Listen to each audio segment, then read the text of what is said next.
नमस्कार। गवर्नर्स नौ द्वारा आयोजित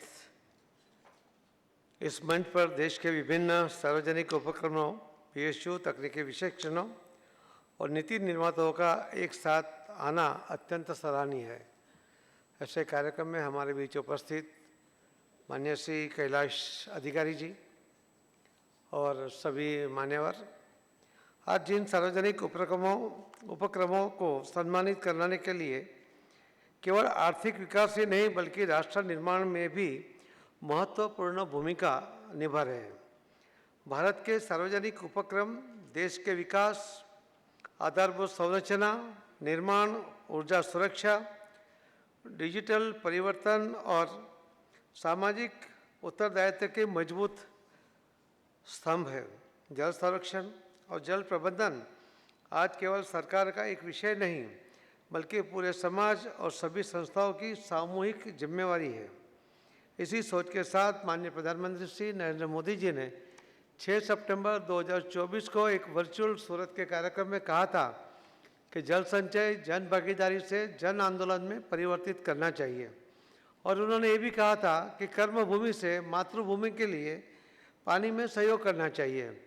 उसका एक परिणाम भी आया जो मैं आपको बताना चाहूँगा कि करीब करीब सभी लोगों के मदद के साथ आज हम 1,40,00,000 तक ये स्ट्रक्चर बना पाए हैं और हमारा टारगेट है 31 मई 2026 तक हम 1.5 करोड़ का टारगेट इश्यू करेंगे, जिसके कारण जो लास्ट हमने मई तक 27,50,000 स्ट्रक्चर बने थे तो 2.4 BCM पानी उसके अंदर लेवल उसका बढ़ा था।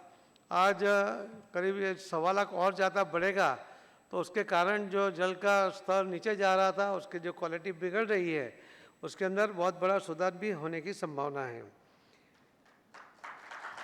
प्रधानमंत्री जी के आह्वान से यह अभियान आज एक जन आंदोलन ये बन गया है। इस अभियान के अंतर्गत देश भर में अब तक लगभग 1.4 करोड़ वर्षा जल संचयन एवं जल संरक्षण संरचनाओं का भी निर्माण हुआ है।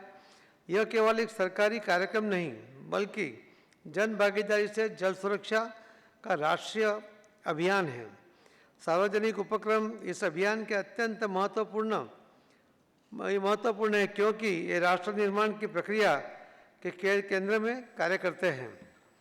पीएसयूज के पास उपलब्ध CSR फंड्स यदि जल संरक्षण, वर्षा जल संचयन, भूजल पुनर्भरण, जलाशयों के पुनर्जीवन तथा जल प्रबंधन गतिविधियों में लगाया जाए तो उसका बहुत बड़ा सकारात्मक प्रभाव देश के भविष्य पर भी पड़ सकता है। हम कहते हैं कि जल है तो कल है, मगर हम उसके लिए जागृत नहीं हैं। हम जल का उपयोग करना अपना अधिकार मानते हैं, मगर जल संचय करने में अगर हम गलतियां करेंगे, हम उसके ऊपर ध्यान नहीं देंगे तो आने वाली पीढ़ी उसको माफ़ नहीं करेंगे। हम आने वाली पीढ़ी के लिए 7 पीढ़ी का धन तो एकत्रित कर लेंगे, मगर उनके लिए लगने वाला जल एकत्रित नहीं करेंगे, उसका संचय नहीं करेंगे या उनका जल भी हम उपयोग कर लेंगे तो उनको जीना मुश्किल होगा और ये उनके लिए बहुत बड़ा अन्याय हम कर सकते हैं। जल संरक्षण में किया गया निवेश आने वाली पीढ़ियों के सुरक्षित भविष्य में किया गया है। मैं आज यहाँ आपको मौका मिला है आपको बताने का, तो इसके लिए मैं बताना चाहूँगा कि कई कंपनियों ने अपने CSR में से बहुत बड़ा काम इसके अंदर भी किया है। दामजी एंकर वाला बॉम्बे से जो एक कंपनी है उसने 51 करोड़ से एक नदी, भूखी नदी कच्छ में, उसके ऊपर वो काम कर रहे हैं। ऐसे कई लोग, जिटो वालों ने भी करीब 100 करोड़ रुपया इसके लिए कमिटमेंट करके वो लोग काम कर रहे हैं। हम किसी से पैसा नहीं लेते हैं, हम किसी को कोई कॉन्ट्रैक्टर नहीं देते हैं, हम किसी को कोई जगह नहीं दिखाते। वो अपने आप जहाँ करना चाहे वहाँ अपने पैसों से अपनी एजेंसी तय करते हुए ये काम कर सकते हैं। और इसके कारण और हम अपने पोर्टल पे, कलेक्टर उसको वेरीफाई करता है, उसके बाद हम पोर्टल पे डालते हैं तो उसके अंदर फ़ोटो के साथ ये पोर्टल में पूरी दुनिया उसको देख सकती है। आज आवश्यकता है कि प्रत्येक PSU अपने CSR कार्यक्रमों में वाटर कंजर्वेशन को प्राथमिकता दे। मैं आप सभी से इस जन आंदोलन में मिलकर प्रयास करने के लिए आज इस मंच से निवेदन भी करता हूं और विनती भी करता हूं। देश के अनेक क्षेत्रों में उद्योगों और संस्थाओं द्वारा जल संरक्षण के उत्कृष्ट कार्य किए जा रहे हैं, जिन्हें और व्यापक स्तर पर आगे बढ़ाने की आवश्यकता है। भारत आज डिजिटल कन्वर्सन से इंटेलिजेंट गवर्नेंस की ओर आगे बढ़ रहा है। भविष्य में पीयूसीज को तथा संस्थाओं को विकसित होना होगा। टेक्नोलॉजी अब केवल सपोर्ट सिस्टम नहीं रही, बल्कि इफेक्टिव गवर्नेंस और पब्लिक सर्विस डिलीवरी की आधारशिला बन चुकी है। मिनिस्ट्री ऑफ जल शक्ति में भी टेक्नोलॉजी के माध्यम से गवर्नेंस में बड़े परिवर्तन देख रहे हैं। हमारे मंत्रालय का सबसे बड़ा जो माननीय प्रधानमंत्री मोदी जी का एक स्वप्न है, जो एक सबसे बड़ी योजना है कि हर घर नल से जल। आपको मैं बताना चाहूँगा कि करीब 9 करोड़ बहनें रोज़ पानी के लिए बाहर दूर तक जाती थी, मीलों तक जाती थी, और उनके 5.5 करोड़ घंटे रोज के पानी लाने और जाने में लगता था।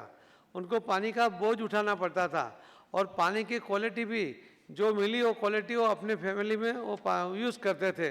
इसके कारण बीमारियां भी बनती थी। WHO का रिपोर्ट है कि इस योजना के कारण 5.5 करोड़ घंटे महिलाओं के बचे हैं। 9 करोड़ महिला अपने 5.5 करोड़ घंटे अपने फैमिली के लिए या आर्थिक उपार्जन के लिए वो खर्च कर सकती है, और जो उनके टोटल 5 साल में करीब 8.4 लाख करोड़ रुपया जो आरोग्य के लिए उनका अलग से खर्च होता था, वो भी बचा है, क्योंकि पानी की क्वालिटी, अच्छी क्वालिटी उनको वहाँ अपने घर में मिल रही है। जल जीवन मिशन के अंतर्गत टेक्नोलॉजी के माध्यम से ग्रामीण जलापूर्ति प्रणालियों की मॉनिटरिंग, वाटर क्वालिटी मैनेजमेंट तथा सर्विस डिलीवरी को मजबूत किया जा रहा है। जो मैंने आपको कहा, पानी के लिए भी अभी एक और प्रोग्राम माननीय प्रधानमंत्री मोदी साहब ने एक पायलट प्रोजेक्ट दिया है। वो जो एमकेड का प्रोजेक्ट है, उसके अंदर जैसे हर घर में नल से जल दिया जा रहा है, और किसानों को भी अपने खेतों में एक जगह पर वो पानी दिया जाएगा, पूरी क्वालिटी के साथ, पूरी क्वांटिटी के साथ पाइप से पानी आएगा, और वो भी ड्रिप या स्प्रिंकलर से ही वो पानी आगे ले जाएगा। तो आज जो 83% पानी किसान एग्रीकल्चर में जो यूज़ कर रहा है, उसके बजाय वो इतने ही पानी में 2 बार फसल लेगा, तो वो भी समृद्ध होगा। तो इसके लिए योजना भी बहुत ही महत्वपूर्ण है। आने वाले 6 महीने में हम उसको पूरा करने की ओर जा रहे हैं। डिजिटल डैशबोर्ड और इंटीग्रेटेड कॉमन सिस्टम से इकोनॉमिकली तथा प्रोजेक्ट इम्प्लीमेंट में भी सुधार हो रहा है।